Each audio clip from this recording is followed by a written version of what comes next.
Saludos, queridos estudiantes. Continuando con el módulo de desarrollo del pensamiento lógico, vamos a continuar con el capítulo 4, cuyo tema es funciones cognitivas y operaciones mentales. Pensar es un acto complejo que permite formar una serie de representaciones mentales para posteriormente obtener una opción. Para conseguirlo, se requiere de un conjunto de operaciones mentales tales como la identificación, la ordenación, análisis, síntesis, comparación, abstracción, generalización, codificación, decodificación, clasificación, entre otros. Pensar es el nombre con el cual se identifican las operaciones mentales que se requieren para procesar la información que se recibe. En situaciones académicas, el acto cognitivo se produce sobre un conjunto de informaciones transmitidas por diferentes canales que pueden ser verbal, escrito, entre otros, sufriendo un proceso de transformación o tratamiento como la atención, codificación y recuperación hasta llegar a un determinado resultado final. Es la serie de operaciones, actividades y funciones cognitivas llevadas a cabo por una persona mediante un conjunto interiorizado de mecanismos intelectuales que le permiten alcanzar, producir y evaluar la información a la vez que hacen posible que el sujeto conozca, controle y autorregule su conocimiento. La modificalidad cognitiva centraliza su atención en el desarrollo de funciones cognitivas y operaciones mentales, las cuales son identificación, evocación, comparación, análisis, síntesis, clasificación, representación mental, deducción, inducción, razonamiento divergente, razonamiento hipotético, los cuales vamos a estudiar en las diapositivas siguientes. Como comienzo tenemos la identificación. La identificación es una operación mental consistente en asignar o extraer el atributo excluyente de una realidad observada con el fin de señalar qué es. Puede ser ejecutada sobre una realidad física o sobre una realidad electrónica o digital. De ahí la necesidad de observar con atención los detalles de la realidad. En el proceso para realizar una identificación, nos vamos a tener en cuenta lo siguiente. Primero, tener un objeto de identificación, un objeto el cual nosotros vamos a identificar. Tener una noción o algún conocimiento base sobre lo que nosotros vamos a identificar. Reconocer la realidad que se necesita observar o identificar y observar atentamente si en nuestro objeto, valga la redundancia, de identificación, nosotros cuando lo observamos vamos a asignar atributos a esta realidad que correspondan con la noción o algún concepto característico de este objeto. Tenemos que nosotros también enfocar con atención para nosotros poder dar atributos a este objeto y esto nos va a ayudar a asignar características y poder señalar qué es, ¿sí? Entonces, por ejemplo, se pide que un estudiante identifique la figura geométrica círculo e identifique la cantidad en esta imagen de aquí que contiene diferentes tipos de figuras y formas. Entonces se le pide que identifique esta figura círculo que está aquí en la esquina superior. Entonces aquí está este dibujo que posee varias figuras, ¿sí? Entonces, ¿qué aquí tendría que hacer el estudiante o la persona que va a realizar esto? Primero tiene que reconocer la figura geométrica que tiene que identificar en en este cuadro. Por ejemplo, yo tengo el círculo. Si yo desconozco que es un círculo, no lo voy a poder identificar, ¿sí? Yo sé que todos ustedes que están siguiendo el curso reconocen que es del círculo, pero ese es un ejemplo básico. ¿A qué me refiero? Que ustedes pueden tener en la actualidad ejemplos en los que ustedes necesiten operaciones, axiomas matemáticos que tal vez no conozcan. Entonces, nuestro primer paso es identificar lo que me pide buscar. Si yo no conozco qué es un círculo, mi primer paso sería consultar qué es un círculo Y de esta manera nosotros sabemos que esta figurita aquí, la que está pintada de rojo, es la que yo tengo que reconocer dentro de este dibujo, ¿sí? Entonces, para esto, como les digo, ustedes necesitan un conocimiento previo. El siguiente paso, ¿cuál va a ser? Observar con detalle y atención esta figura para reconocer este patrón circular. Entonces vamos a observar con detalle y yo puedo ver que hay un círculo en esta parte de aquí, otro en esta parte de aquí, otro en esta parte de aquí, posiblemente patrones circulares que no son rojos, pero también están aquí en los ojos, ¿sí? Y tendremos que observar con mayor detalle a ver si hay otro círculo. Cuando nosotros observamos con detalle, también podemos identificar otras figuras geométricas, como triángulos, rectángulos, cuadrados, prismas, pirámides, sí, entre otros. Entonces, cuando nosotros hacemos este proceso de identificación, también nos permite extraer información, ¿sí? Si yo les pudiera preguntar qué otras figuras ustedes observan en este recuadro, seguramente muchos de ustedes me podrían decir pentágonos, hexágonos, cuadrados, porque en este proceso de observación nos permite a nosotros extraer más información, ¿sí? Entonces, aquí es importante, sí, activar los sentidos para poder prestar atención a lo que se solicita. Otro de los procesos, sí, cognitivos es la evocación, sí. ¿Y de qué se trata la evocación? La evocación está relacionada con los recuerdos, con nuestra parte de la memoria. En nuestra vida cotidiana, nosotros recibimos enormes cantidades de información y nuestro cerebro se enfrenta a la ardua tarea de tener que retener buena parte de ellos. Pues bien, la memoria es la capacidad que posee nuestra mente para codificar, almacenar y posteriormente evocar buena parte de nuestras vivencias personales y de la información que recibimos a lo largo de nuestra vida. Entonces, ¿qué es evocar? Es traer a colación recuerdos, memorias, sí, que no solo tienen que ser memorias históricas de vivencias, sí, en esta parte de desarrollo de pensamiento lógico se refiere, por ejemplo, a axiomas, a propiedades, a características. Por ejemplo, si usted tiene una ecuación y debe sumar, usted evoca la parte de las propiedades de la suma, conmutativa, distributiva, clausurativa, etcétera. Entonces, usted puede seguir desarrollando su ejercicio. La evocación de la información se refiere al hecho de recuperar o acceder a la información que en su momento fue registrada y almacenada, ¿sí?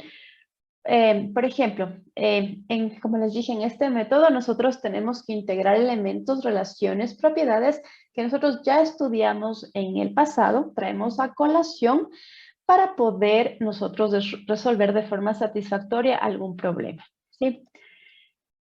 Otro de los elementos estudiados es la comparación, la cual es una operación mental que consiste en extraer el atributo incluyente de una realidad observada con el fin de señalar las semejanzas o diferencias que existen, ¿sí? Generalmente este proceso también requiere una amplia observación, ¿sí? Para nosotros poder definir semejanzas o diferencias entre dos o varios elementos dados. Este es un proceso básico que constituye el paso previo para establecer relaciones entre pares de características de objetos o situaciones, ¿sí? Como ya se dijo, se establecen semejanzas y diferencias. ¿Cuál es el proceso recomendado para esto? Primero, tener una realidad para comparar. ¿A qué se refiere esto? Yo, por ejemplo, puedo comparar dos frutas y diciendo en el ámbito que son frutas. Puedo comparar dos estudiantes, yo que sé, en el ámbito de rendimiento académico. Entonces, yo tengo que establecer en qué ámbito o en qué realidad voy a hacer mi comparación. De ahí vamos a establecer los criterios, por ejemplo, rendimiento académico, satisfactorio, muy satisfactorio, regular. Vamos a precisar los conceptos, que quiere decir que yo tengo que establecer para mí qué es satisfactorio. Por ejemplo, satisfactorio es una calificación de 9 a 10, regular es una calificación de 5 a 6, etcétera, ¿no?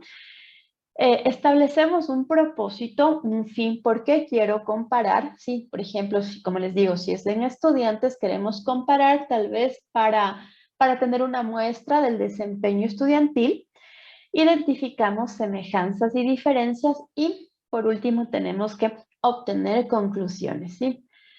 Por ejemplo, se pide que un estudiante realice comparación de figuras geométricas, cuadrado, triángulo, círculo, rectángulo, con respecto a otras figuras representadas en esta imagen de aquí.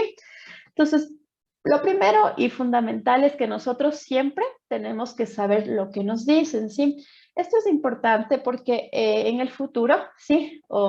Siempre van a haber problemas de tipo matemático-lógico, los cuales se van a expresar a través de enunciados.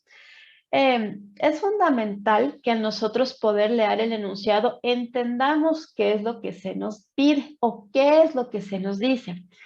¿A qué me voy? A que si aquí tengo figuras geométricas, cuadrado, triángulo, círculo, rectángulo, y no sé, no tengo la noción básica de qué es un cuadrado, un triángulo, círculo, rectángulo, no voy a poder hacer el paso fundamental aquí que me dice comparar, ¿sí? Entonces, si existe algún problema en el cual se establezca algo que usted desconozca, usted puede investigar o puede consultar con su docente o alguna persona para que usted pueda resolver estos problemas tipológicos, ¿no? Entonces tenemos las figuras cuadrado, triángulo, círculo, rectángulo y vamos a comparar, ¿sí? Entonces vamos a comparar y aquí podríamos sacar semejanzas y diferencias. Por ejemplo, yo tengo aquí un círculo rojo, ¿sí? Todos van a ser rojos. Aquí yo tengo un círculo amarillo. Podríamos decir que la diferencia, bueno, aquí obvio es del color.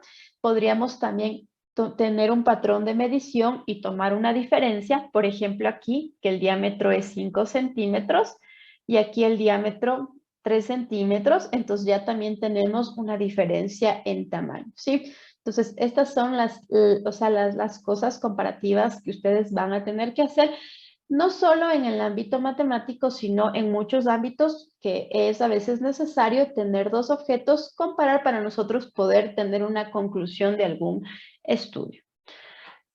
Otro de los aspectos del conocimiento y razonamiento importante es el análisis, ¿sí? El análisis es un proceso importantísimo del pensamiento que implica la descomposición de objetos, sí, en las partes que lo constituyen. Este es un proceso sistemático y organizado que facilita la comprensión del mundo que nos rodea. Todo análisis, sí, depende del propósito que se desee lograr.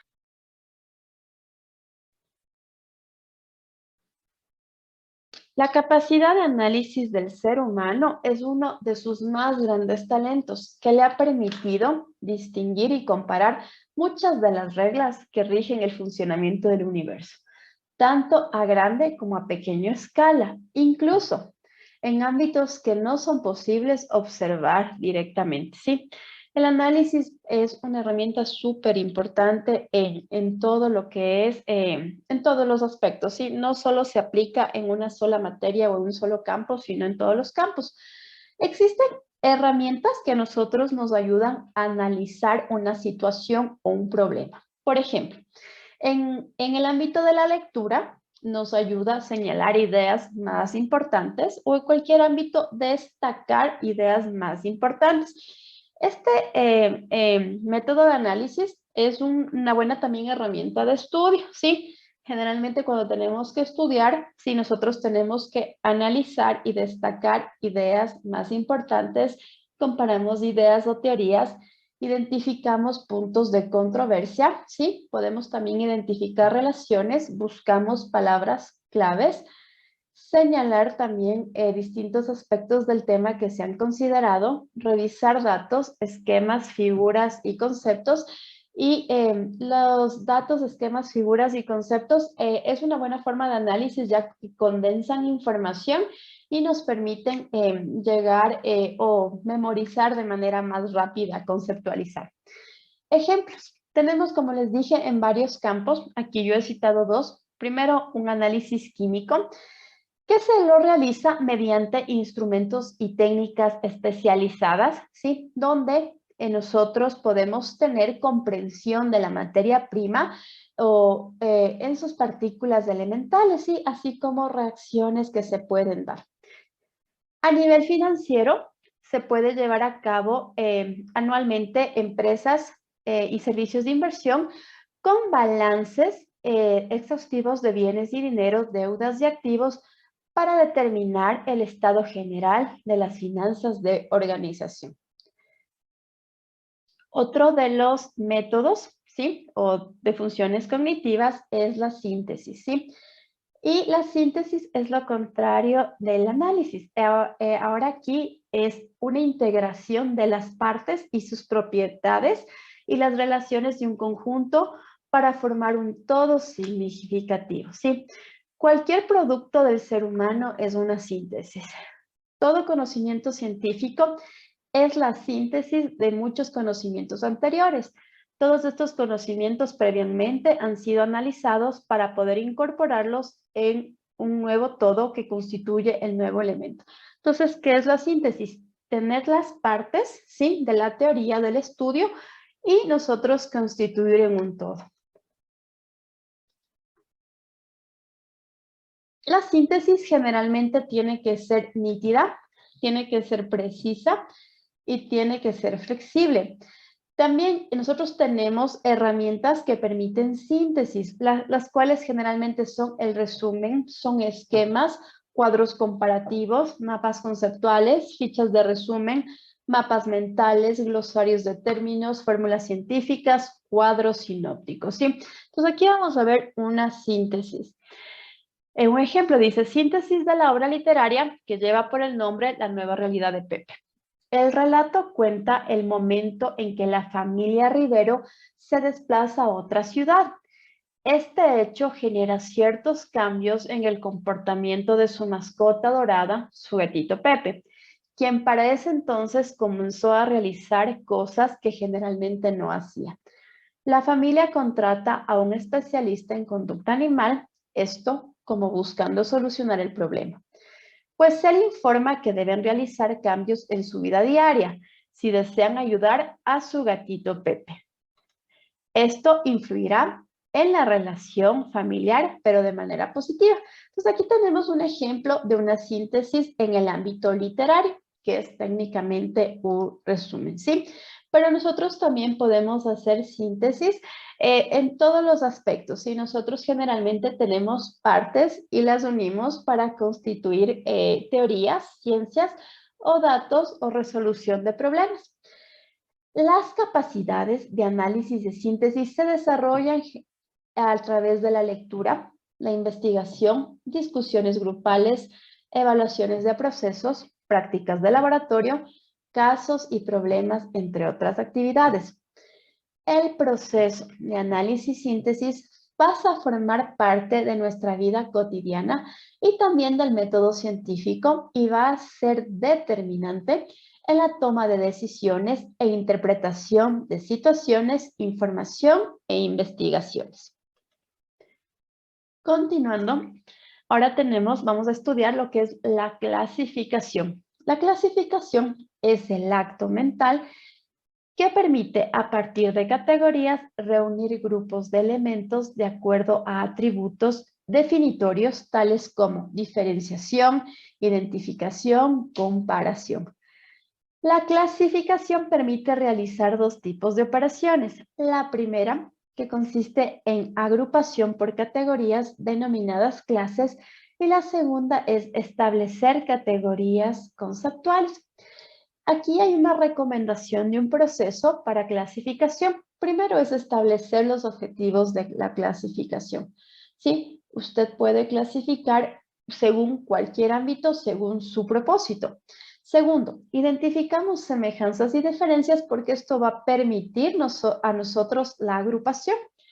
Tercero, asignar las características excluyentes, ¿sí? Cuarto, clasificar de forma jerárquica de acuerdo al grado de importancia y categorizar. Y 5, ordenar de acuerdo a la clasificación generada, ¿sí? Entonces, establecemos. Entonces, por ejemplo, aquí se nos pide que de esta figura de aquí clasifiquemos lo que está según lo cuadrado, según las figuras geométricas cuadrado, círculo, rectángulo. Entonces, la clasificación podemos hacerlo de varios tipos, ¿no? Podemos hacer por mapa conceptual, podemos hacer por una tablita. Entonces, yo aquí haría por una tablita y tendría aquí las figuras geométricas, círculo, triángulo, cuadrado, rectángulo. Y vamos clasificando. Por ejemplo, el sol es un círculo. Los árboles, que serían los pinos, son triángulos. ¿Sí? Entonces, de esta manera vamos clasificando. Observamos, ¿sí? Primero nosotros damos la característica por la que queremos clasificar. En este caso, yo quiero clasificar los dibujos según la figura geométrica a la que pertenece, ¿sí? Yo también podría clasificar por color. Podría de este entorno clasificar según, por ejemplo, si es ser vivo o no es ser vivo. Podría clasificar según tamaño. Entonces, yo primerito tengo que establecer ¿cuál es mi criterio de clasificación? ¿Sí? Como segundo punto, ahí sí yo tendría que empezar a observar, ¿sí? Voy a agrupar, voy a determinar semejanzas, diferencias para poder yo agrupar y por último establezco la clasificación.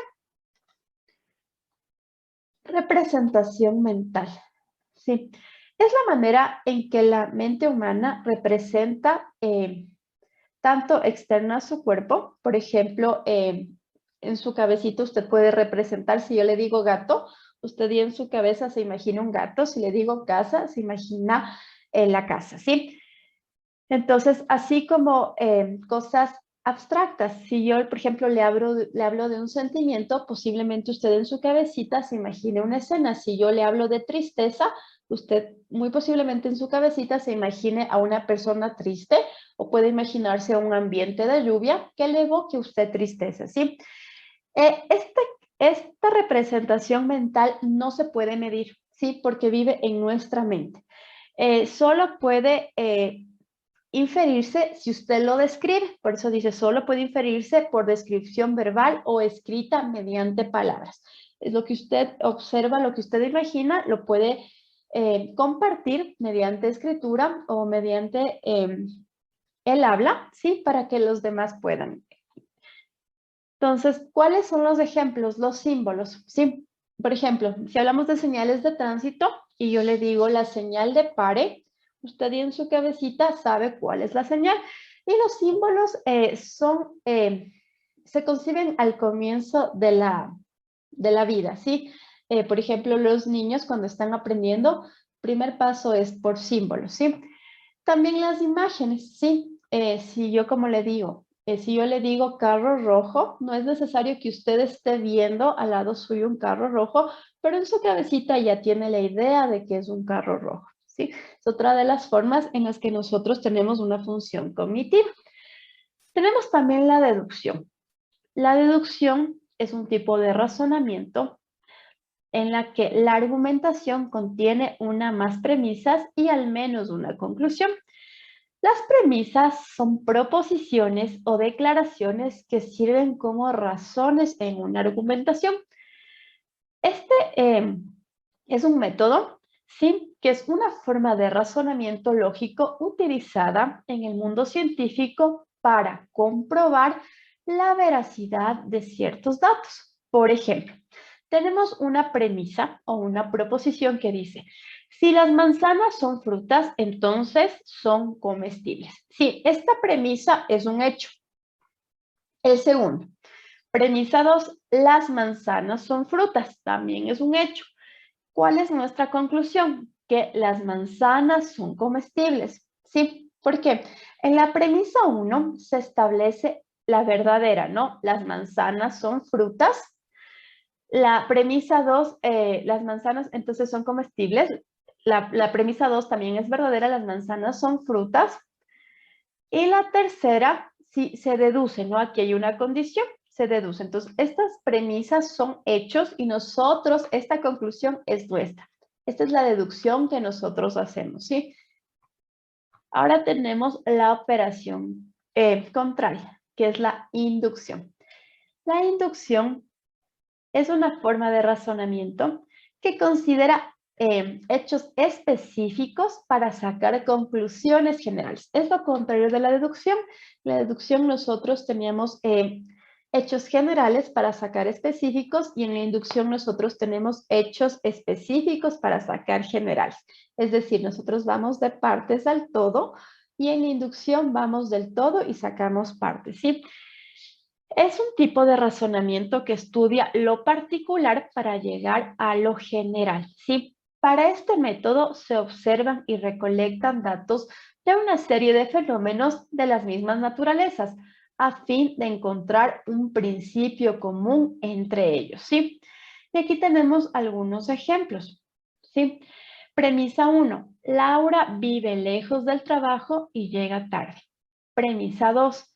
Carlos vive lejos del trabajo y llega tarde. ¿Cuál sería nuestra conclusión? Que si alguna persona vive lejos del trabajo, llega tarde, ¿sí? Esta sería nuestra conclusión si solo nos dejamos llevar por las premisas. Ejemplo 2. El león es un felino y es peligroso. Premisa 2. El tigre es un felino y es peligroso. ¿Cuál sería nuestra conclusión inductiva? Los felinos son peligrosos. Pero ¿qué pasa aquí? Podemos nosotros analizar que en este caso las conclusiones pueden ser verdaderas, pero no son definitivas. Sí, sobre todo en este 2. No todos los felinos tienen que ser peligrosos. Entonces, esto es del pensamiento inductivo. No todas las premisas funcionan como evidencia para llegar a algo general, ¿sí? No siempre las premisas aseguran que esta conclusión sea verdadera.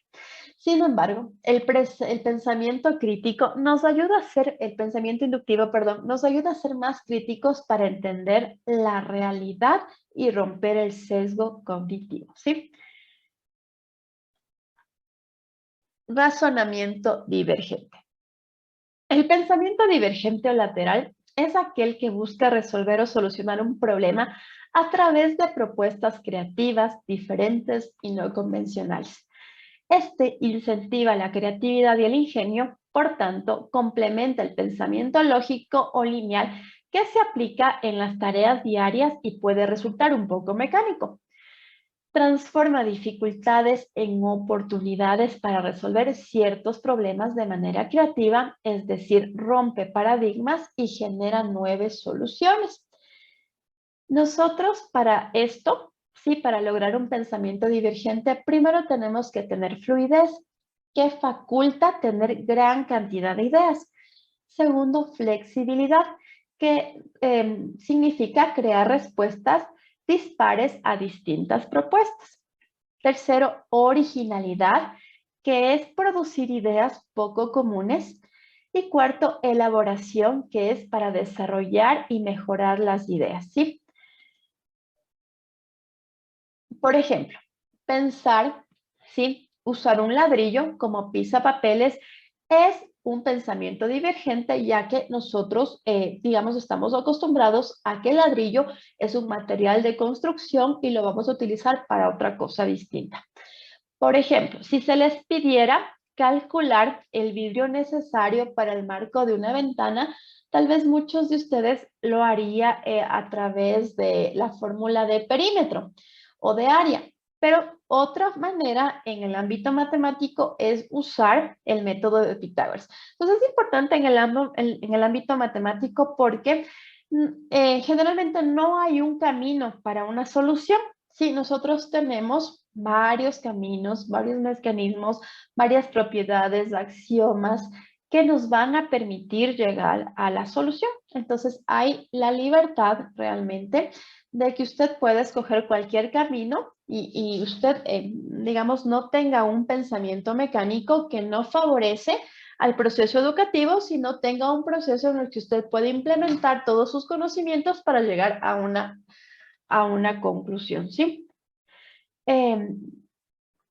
¿Cómo nosotros también podemos tener un pensamiento divergente? Haciendo mapas mentales, conceptuales, redactando textos, libros o ensayos, ¿sí? Pensamiento hipotético. Es un proceso de análisis de uso muy común en las disciplinas científicas. se basa en la elaboración de teorías o hipótesis. Estas hipótesis tienen diferentes niveles de complejidad, ¿sí? En el territorio científico o también en lo cotidiano y social.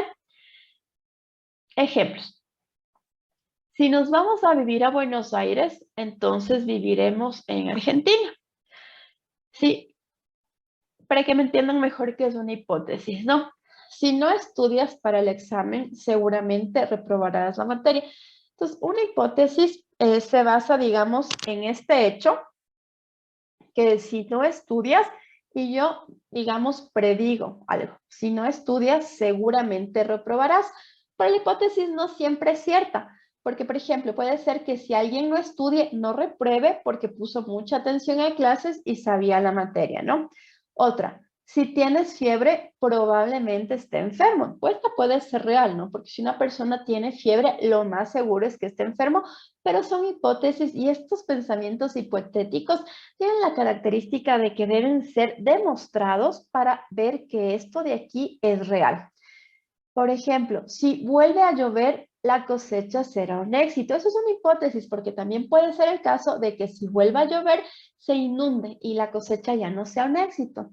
Si mañana llueve, bajará de nuevo la temperatura, ¿sí? Entonces, para este proceso hipotético tenemos varios pasos. La formulación, que es esta de aquí, sí que usted formula una idea y digamos predice lo que va a pasar, selecciona un escenario de estudio y realiza la prueba y al último comprueba la hipótesis para ver si esto es verdadero o es falso. Razonamiento inferencial. Por pensamiento inferencial entendemos la capacidad o habilidad, ¿sí?, para cambiar ideas y elaborar una serie de conclusiones a partir de ciertos datos o información percibida. Gracias a esta capacidad podemos determinar o identificar cierta información que no se encuentra de manera explícita en una fuente.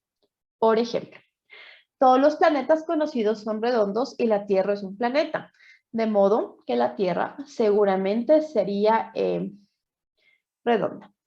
Si amanece todos los días, es seguro que mañana volverá a amanecer. Si de una población de 100 personas, 70 no comen carne, es posible afirmar que la mayoría de las personas es vegetariana. Si todas las cosas caen eventualmente, cuando arroje una piedra, eventualmente caerá, ¿sí? Y para desarrollar este pensamiento, sí, es necesario la lectura, ¿sí? Nosotros para ello tendremos que elegir textos adecuados cada vez que usted pueda leer. Pregúntese algo del texto, trate de realizar estas predicciones, ¿sí? Y esta es la forma, una de las formas más críticas y que le va a ayudar a usted a manejar su pensamiento, ¿sí? Con esto nosotros terminamos la parte teórica, ¿sí? Y ahora vamos a hacer unos ejercicios que nos van a ayudar a entender y aplicar todos estos tipos de funciones cognitivas, ¿sí? Estos ejercicios están sacados del módulo, sí, en la última parte he extraído algunos para poderlos desarrollar. Entonces, dice, en cada uno de los casos, determinar si el número que está en la columna A es mayor, menor o igual al que está en la columna B y colocar el resultado en C. En esta actividad se debe determinar primero si el valor de A es mayor, menor o igual que el valor de B y colocarlo en la columna C. Por ejemplo, si generalmente en estos problemas de lógica, nosotros siempre vamos a tener que nos dan un ejemplo, ¿sí? Para nosotros poder guiarnos.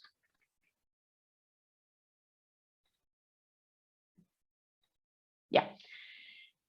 Tenemos el primer ejemplo, dice el número 24, el número 28, comparamos y yo sé que 24 es menor a 28. 30 con 30 son iguales y 56 es mayor que 45. Vamos a hacer lo que está aquí. Un cuarto con un cuarto. Entonces, las dos son fracciones, los puedo comparar y yo digo que un cuarto es igual a un cuarto. Ahora yo aquí tengo un entero y un medio y aquí 4 medios. Ya, aquí es importante que cuando nosotros hacemos este tipo de comparación, sobre todo cuando hablamos en matemática, estén en las mismas características. ¿Qué quiere decir? Aquí tengo yo fracción mixta y aquí tengo yo fracción. Entonces, o a las dos los convierto en fracción mixta o a los dos los convierto en esta fracción que sería impropia, ¿no? Entonces, cualquiera de los dos métodos. Aquí vamos a hacerle a esta fracción. Un entero y un medio es 3 medios, ¿sí? Entonces tengo 3 medios y 4 medios. ¿Cómo los comparo? Como tengo el mismo denominador, ¿sí? Los puedo comparar y ¿cuál es mayor? El que tenga el numerador mayor, en este caso B. Entonces sería 3 medios es menor que 4 medios, ¿ya? De igual manera acá tengo una fracción mixta y aquí tengo una fracción impropia. Tengo que cualquiera de los dos métodos, pero llevar a un mismo nivel de comparación. Entonces vamos a transformar. Un entero y 2 quintos es 7 quintos y comparamos 7 quintos y 9 quintos. Entonces 7 quintos es menor que 9 quintos. El siguiente.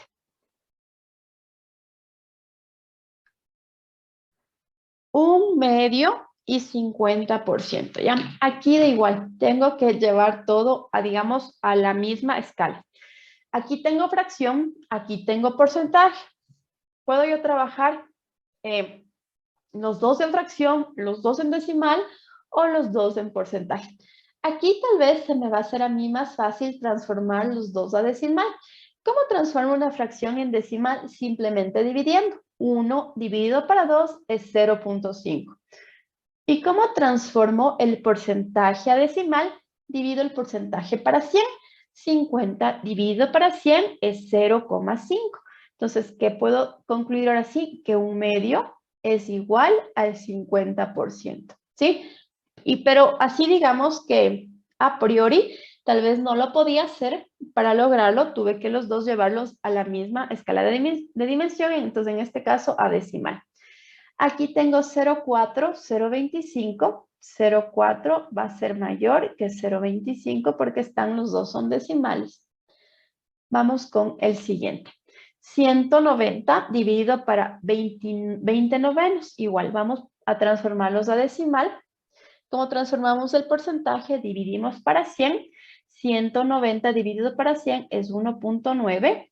Y en este caso tendríamos que hacer 20 dividido para 9, que es 2.22.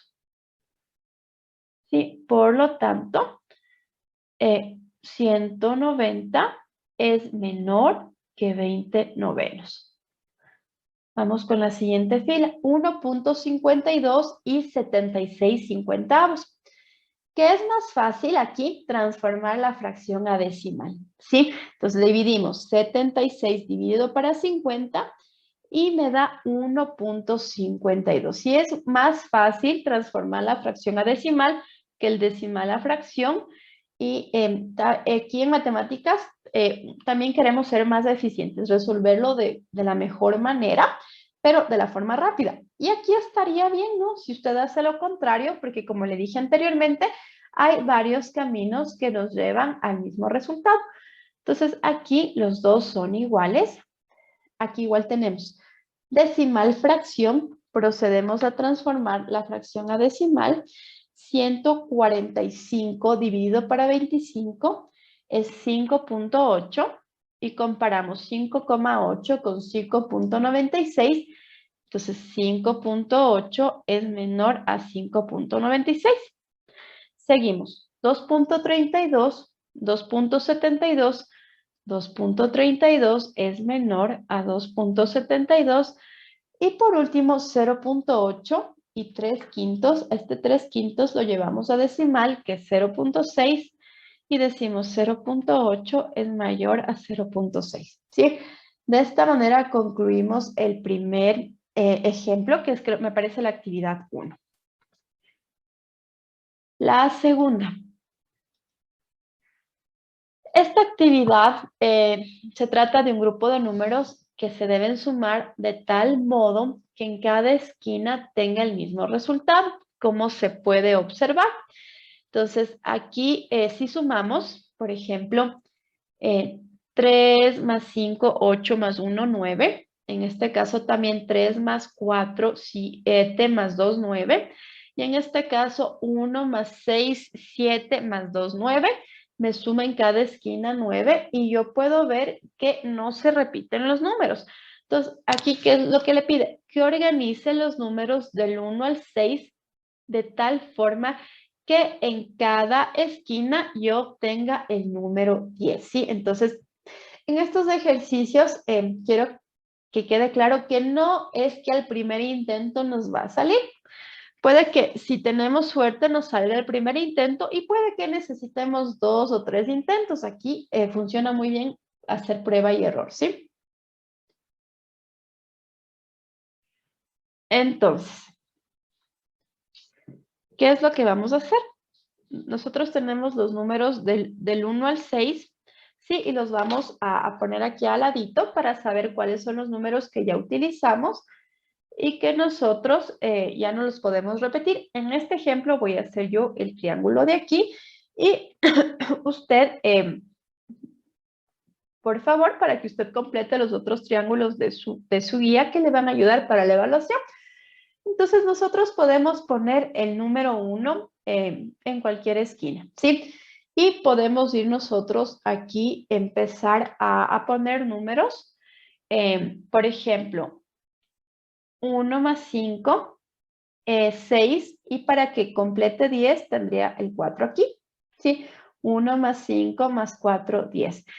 Aquí yo no puedo poner el 6, ¿por qué? Porque si yo pongo aquí el 6, ya tengo 6 más 4, 10, y aquí ya no iría otro número. Entonces, el 6 no debería ir ahí, ¿sí? Entonces, puede que el 6, como les digo aquí, es prueba, ¿sí? Vamos, ponemos el 6 aquí. 1 más 6 es 7. Para completar, aquí tendría 3 y 4 más 3 es 7 y tendría que repetir el 3. Por lo tanto, no es esta combinación adecuada. Uno de estos números está mal, ¿sí? Entonces, otra de las formas, igual vamos a poner aquí el número 1 y vamos a ver este razonamiento de aquí. Ya. Para que en esta columna de aquí me dé 10, estos dos números que pongo aquí me deben dar 9, porque 9 más 1 va a ser 10. Entonces, ¿cuáles son las combinaciones posibles para que a mí me dé el número 9? Con estos números de aquí, 2 más 7, 9, pero como el 7 no está, no es una combinación. Entonces sería 3 y 6, 4 y 5, ¿sí? Esas son las únicas dos combinaciones posibles, no hay más. Entonces, sí, yo le voy a poner aquí, el 6 no lo voy a poner acá porque vio que no me dio resultado, lo voy a poner aquí en el medio y el 3 aquí, y mi otra combinación era 4 y 5. Comprobamos, 1 más 4, 5 más 5, 10, 1 más 6, 7, más 3, 10, y vemos aquí, 3 más 5 es 8 y aquí iría el número 2. Y completamos todos los números. Entonces, hay varias maneras realmente de hacerlos. Esto es una. Y lo que yo quiero aquí aclararles es que no siempre, sí, y está bien, no siempre el primer intento va a ser el que nos salga. No siempre. Y entre más practiquemos, más fácil va a ser. En esta otra actividad nos dice determinar el número de cuadrados que existe en esta figura geométrica, ¿sí? Entonces, tenemos dos ejemplos. En el primero tenemos un único cuadrado, ¿sí? Y es el único cuadrado que hay. En el segundo, ¿cuántos cuadrados hay aquí? Tengo un cuadrado, 2, 3, 4, ¿sí? Tengo esos 4 primeros y tengo uno más que es este exterior de aquí. Entonces tengo los 4 internos y el exterior que es 5. Vamos a ver con este de acá, ¿sí? Vamos a contar primero los internos. Tengo 1, tengo 2, tengo 3, tengo 4, tengo 5, tengo 6, tengo 7, tengo 8, tengo 9. Vamos a ir sumando, ¿sí? Porque posiblemente tengamos algunos y nos vayamos a confundir. Entonces, como primerito tenemos los internos, ¿sí? Como segundo, el externo. ¿Cuál es el externo? El externo es este de acá afuera, ¿sí? Que lo estoy subrayando para que usted lo pueda ver. Entonces, ese es el segundo, ¿sí? Recordemos que el cuadrado es una figura que tiene los lados iguales. Entonces, con esto es importante porque vamos a ir viendo los cuadrados que se pueden formar.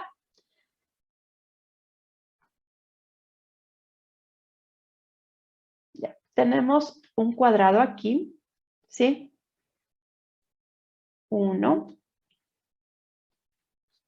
¿sí? Voy a cambiarles el color para que sigan viendo. Tenemos otro acá. 2. También voy a tener otro abajo, ¿sí?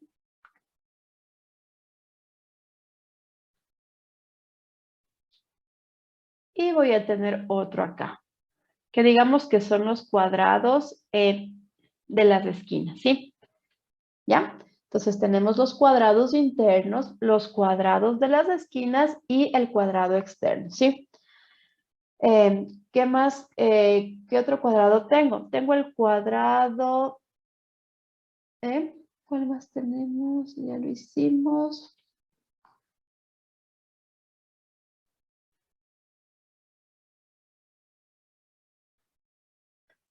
Entonces, aquí es como observación. Por ejemplo, aquí este ya lo hicimos, no hay cuadrado céntrico, me parece que ahí tendríamos que sumar.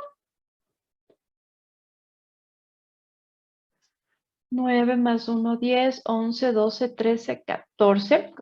Vamos resolviendo estos ejercicios. Dice, si al doble de un número le sumamos 15, obtenemos 51. ¿Qué número es? Bueno, esos son problemas de ecuaciones matemáticas, ¿no? Que tienen que ver mucho con la lógica. También aquí se aplica a lo que es regla de 3, porcentajes, etc. Nosotros vamos a hacer esto a manera de ecuación. Sí, esto vamos a recordar, ¿no?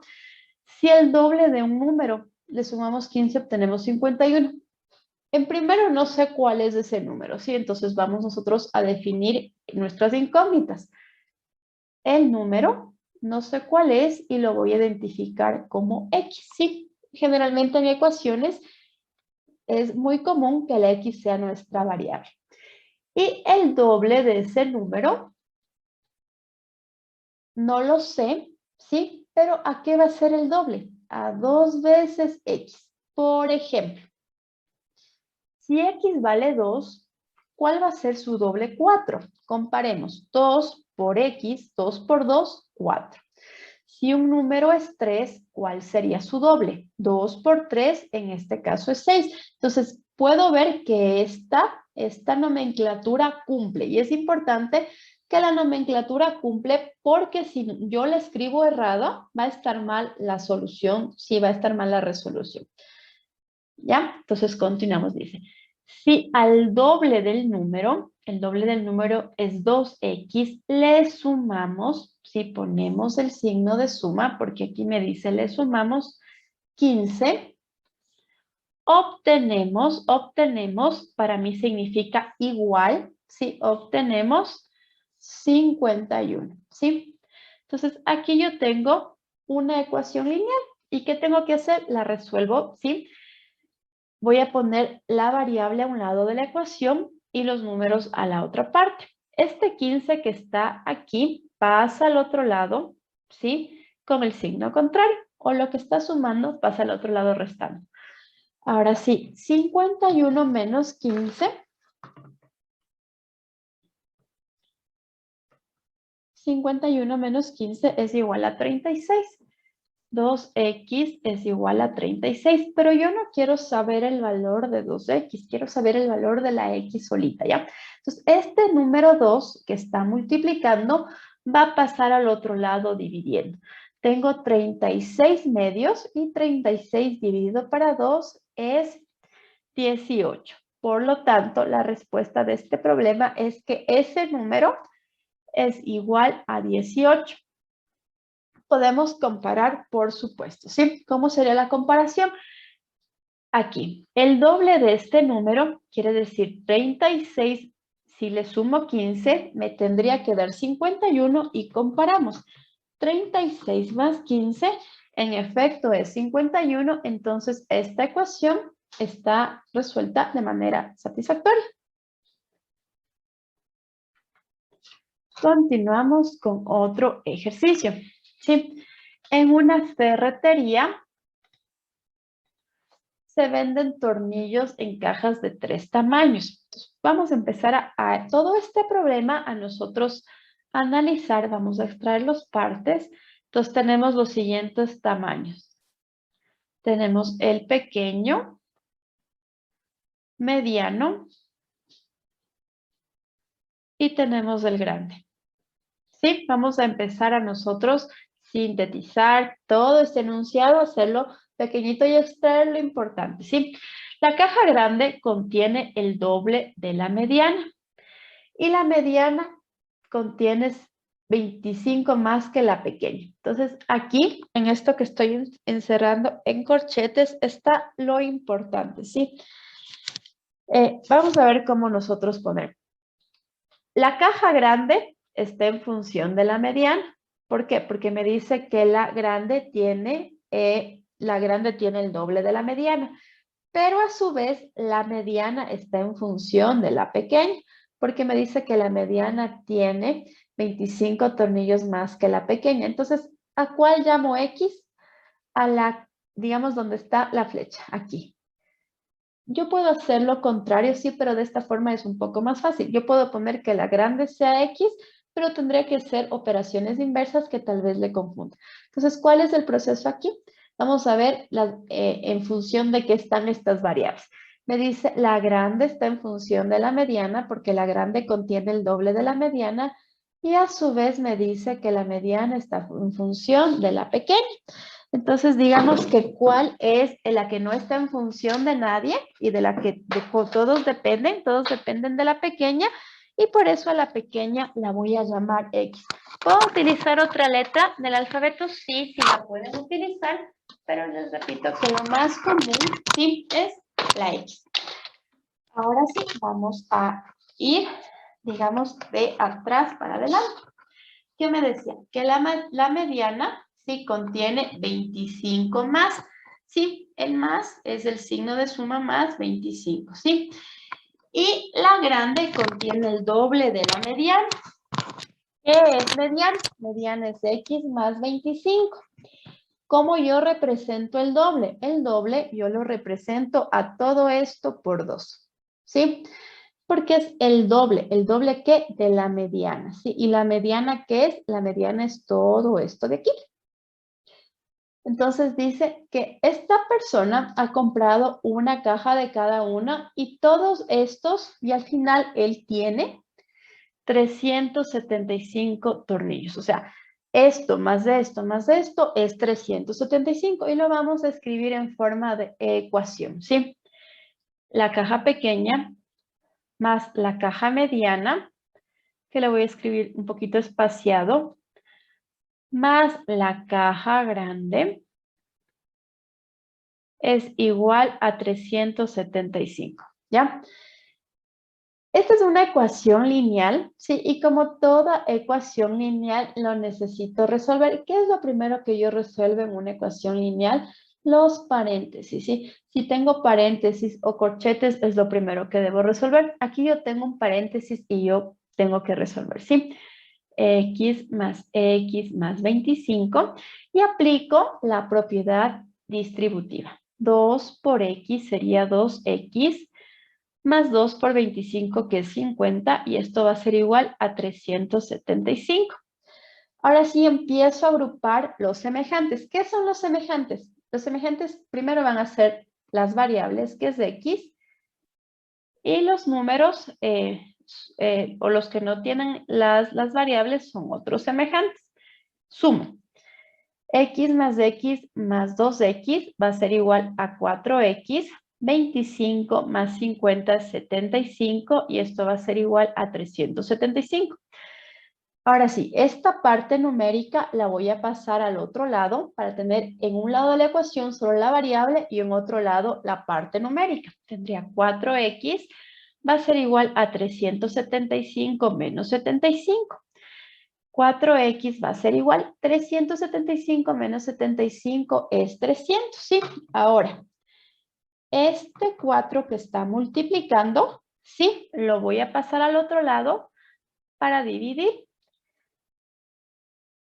Y de aquí yo obtengo que x es igual a 75, ¿sí? ¿Qué es lo que me pregunta ahora? ¿Cuántos tornillos hay en cada caja? Ojo, muchas veces en los sistemas de ecuaciones o en los problemas de ecuaciones se quedan aquí, pero ustedes tienen que contestar esta pregunta. ¿Cuántos tornillos hay? ¿Sí? Entonces, en la caja pequeña hay X tornillos. Hay 75. En la caja mediana hay X más 25. Sería 75 más 25. En la caja mediana hay 100. Y en la caja grande, sí, hay el doble de la mediana, es decir, 2 por 100, que sería 200. Sumamos para comprobar 75 más 100 y más 200, efectivamente es 375, que es lo que me decía el problema en primera instancia, ¿sí? Entonces, de esta manera empezamos a resolver.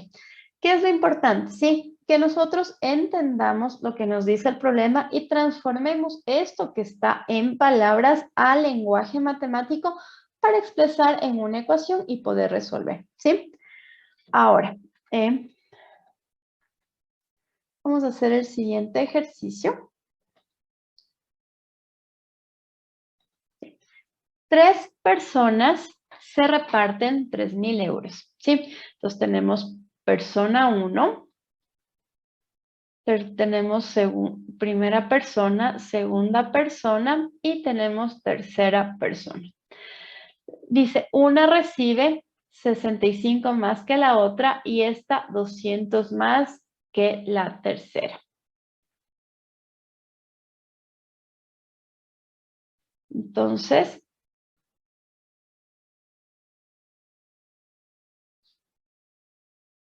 esta recibe más que esta y esta recibe más que esta. Entonces, esta depende de esta depende de esta. ¿Cuál ponemos X a la que no depende? Sí, podemos hacerlo de manera inversa, no pasa nada, pero a veces se complica, ¿sí?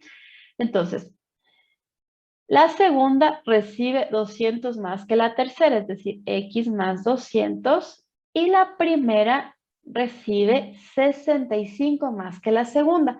Entonces, escribo el valor de la segunda y más 65. Y todo esto sumando me tendría que dar 3.000. Entonces, ahora sí planteamos la ecuación. X más 200 más 65, que es primera persona, más la segunda persona, que sería X más 200, más la tercera persona, que es X, es igual a 3.000, ¿sí? Y como les dije, el primer paso es resolver el paréntesis. Como aquí no hay nada que multiplique, yo solo lo puedo romper. Así, de esta manera, porque como no hay nada que multiplique, no afecta en nada. Ahora, ¿qué vamos a hacer? A sumar los semejantes, en este caso las X. Tengo una X, otra X y otra X, sería 3 veces X, y vamos a sumar las partes numéricas. 200 más 200 más 65 es 465, y esto va a ser igual a 3.000. Ahora, el número que está aquí pasa al otro lado restando. Sería 3.000 menos 465. Y 3.000 menos 465 es 2.535. Entonces, tendría que 3x es igual a 2.535. Ahora, si lo voy a poner por este ladito, el número que está multiplicando a la x pasa al otro lado dividiendo. Y me dice que x es igual a 845. Nuevamente, aquí me está preguntando cuánto dinero recibe cada uno. No me está diciendo cuál es el valor de tu incógnita. Entonces, ¿cuál sería la respuesta? ¿Cuánto recibe? La tercera persona recibe X, que es 845. La segunda persona recibe X más 200, que sería 845 más 200, que es 1045. Sí, y esta persona recibe 845 más 200 y más 65, que es 1100. Y yo tendría que sumar todos estos valores y comprobar que me dé 3000 para ver que si el problema está bien resuelto y en este caso está bien resuelto. Y con esto concluimos nosotros el capítulo 4 y todos los contenidos del módulo de desarrollo del pensamiento lógico.